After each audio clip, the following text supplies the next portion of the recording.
یمن کے نصرانیوں کا ایک گروہ مدینہ منورہ آیا۔ یہ گروہ 14 آدمیوں کی جماعت پر مشتمل تھا۔ سب کے سب یمن کے اشراف تھے اور اس گروہ کی قیادت کرنے والے 3 شخص تھے۔ پہلا ابو حارثہ بن علقمہ جو عیسائیوں کا پوپ اعظم تھا۔ دوسرا وہیب جو ان لوگوں کا سردار تھا۔ نمبر 3 عبد المسیح جو سردار اعظم کا نائب تھا اور عاقب بھی کہلاتا تھا۔ یہ سب نمائندے نہایت قیمتی اور نفیس لباس پہن کر عصر کے بعد مسجد نبوی میں داخل ہوئے اور اپنے قبلے کی طرف منہ کر کے اپنی نماز ادا کی۔ پھر ابو حارثہ اور ایک دوسرا شخص دونوں حضور نبی اکرم صلی اللہ تعالی علیہ وآلہ وسلم کی خدمت میں حاضر ہوئے اور آپ نے نہایت کریمانہ لہجے میں ان دونوں سے گفتگو فرمائی۔ نبی کریم صلی اللہ تعالی علیہ وآلہ وسلم نے ان سے ارشاد فرمایا کہ تم لوگ اسلام قبول کر کے اللہ تبارک و تعالی کے فرما بردار بن جاؤ۔ ابو حارثہ نے کہا ہم لوگ پہلے ہی اللہ تبارک و تعالی کے فرما بردار ہو چکے ہیں۔ نبی کریم صلی اللہ تعالی علیہ وآلہ وسلم نے ارشاد فرمایا تم لوگوں کا یہ کہنا بالکل درست نہیں، کیونکہ تم لوگ صلیب کی پوجا کرتے ہو اور اللہ تعالیٰ کے لیے بیٹا بتاتے ہو اور خنزیر کھاتے ہو۔ ابو حارثہ نے کہا آپ لوگ ہمارے پیغمبر حضرت عیسیٰ علیہ السلام کو گالیاں کیوں دیتے ہو؟ نبی کریم صلی اللہ تعالی علیہ وآلہ وسلم نے ارشاد فرمایا ہم لوگ حضرت عیسیٰ علیہ السلام کو کیا کہتے ہیں؟ ابو حارثہ نے کہا آپ لوگ حضرت عیسیٰ علیہ السلام کو بندہ کہتے ہیں حالانکہ وہ خدا کے بیٹے ہیں۔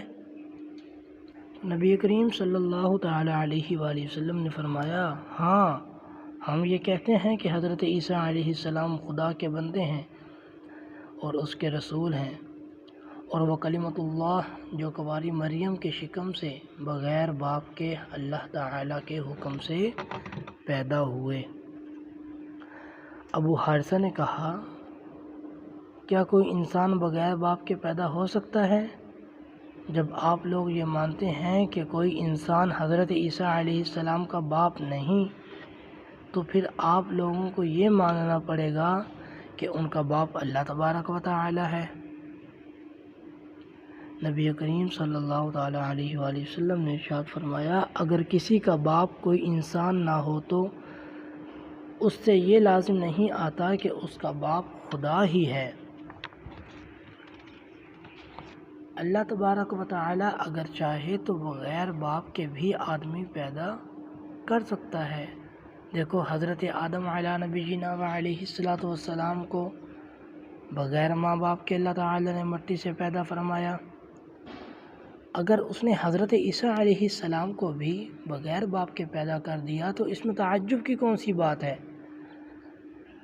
حضور نبی اکرم صلی اللہ تعالی علیہ وآلہ وسلم کے اس پیغمبرانہ طرز استدلال اور حکیمانہ گفتگو سے چاہیے تو یہ تھا کہ یہ گروہ اپنی نصرانیت کو چھوڑ کر دامن اسلام میں آ جاتا، مگر ان لوگوں نے حضور نبی اکرم صلی اللہ تعالی علیہ وآلہ وسلم سے جھگڑا شروع کر دیا، یہاں تک کہ بحث و تکرار کا سلسلہ بہت دراز ہو گیا تو اللہ تبارک و تعالی نے آل عمران کی آیت نازل فرمائی۔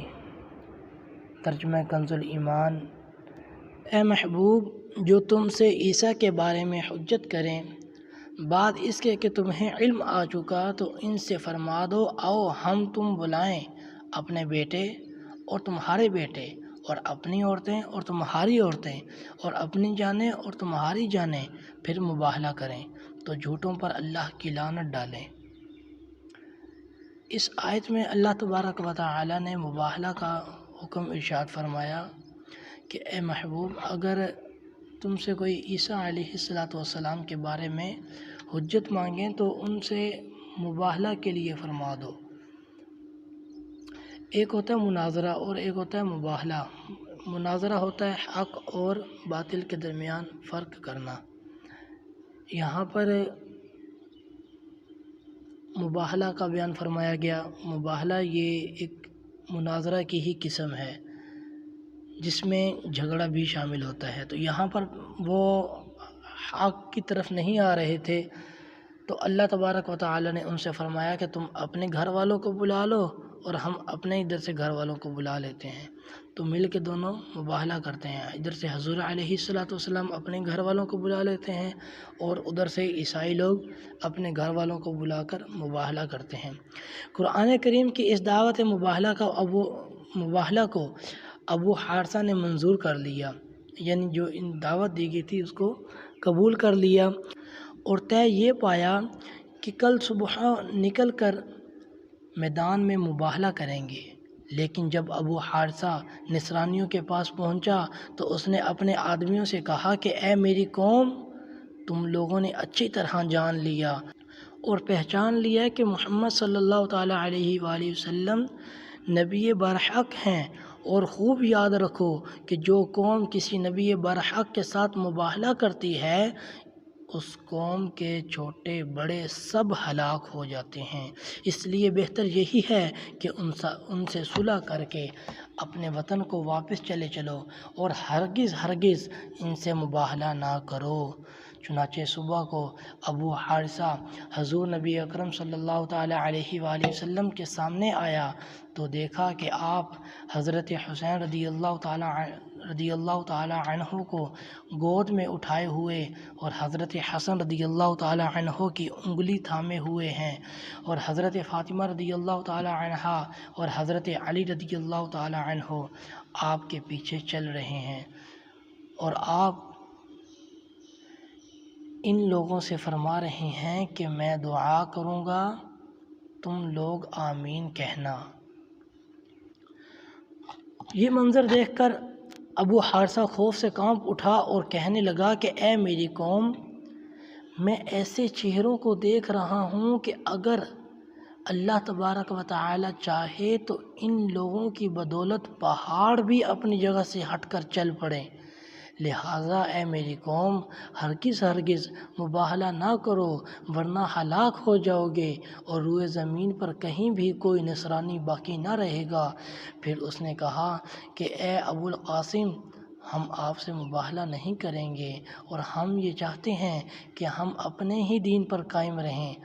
حضور نبی اکرم صلی اللہ تعالیٰ علیہ وسلم نے ان لوگوں سے کہا کہ تم لوگ اسلام قبول کر لو تاکہ تم لوگوں کو مسلمانوں کے حقوق حاصل ہو جائیں۔ نصرانیوں نے اسلام قبول کرنے سے صاف انکار کر دیا تو آپ نے فرمایا کہ پھر میرے لیے تمہارے ساتھ جنگ کے سوا کوئی اور راستہ نہیں۔ یہ سن کر نصرانیوں نے کہا کہ ہم لوگ عربوں سے جنگ کرنے کی طاقت نہیں رکھتے، لہذا ہم اس شرط پر صلح کرتے ہیں کہ آپ ہم سے جنگ نہ کریں اور ہم کو اپنے ہی دین پر قائم رہنے دیں، اور ہم بطور جزیہ آپ کو ہر سال 1000 کپڑوں کے جوڑے دیتے رہیں گے۔ چنانچہ نبی اکرم صلی اللہ تعالیٰ علیہ وآلہ وسلم نے اس شرط پر صلح فرمائی اور ان نصرانیوں کے لیے امن و امان کا پروانہ لکھ دیا۔ اس کے بعد آپ نے فرمایا کہ یمن والوں پر ہلاکت و بربادی آن پہنچی تھی مگر یہ لوگ بچ گئے۔ اگر یہ لوگ مجھ سے مباہلہ کرتے تو مسخ ہو کر بندر اور خنزیر بن جاتے اور ان کی وادی میں ایسی آگ بھڑک اٹھتی کہ یمن کی کل آبادی یہاں تک کہ چرندے پرندے جل بھن کر راکھ کا ڈھیر بن جاتے اور روئے زمین کے تمام عیسائی سال بھر میں فنا ہو جاتے۔ اس واقعہ کو اللہ تبارک و تعالی نے اپنی لاریب کتاب میں بیان فرمایا ہے۔ پارہ نمبر 3 سورۃ البقرہ آیت نمبر 61۔ اس کا خود بھی مطالعہ فرمائیں اور دوسروں کو بھی اس کی ترغیب دیں۔ اللہ تبارک و تعالی سے دعا ہے کہ جو کچھ سنا اس کو یاد رکھ کر دوسروں تک اچھے انداز میں پہنچانے کی توفیق عطا فرمائے۔ آمین بجاہ النبی الامین صلی اللہ تعالی علیہ وآلہ وسلم۔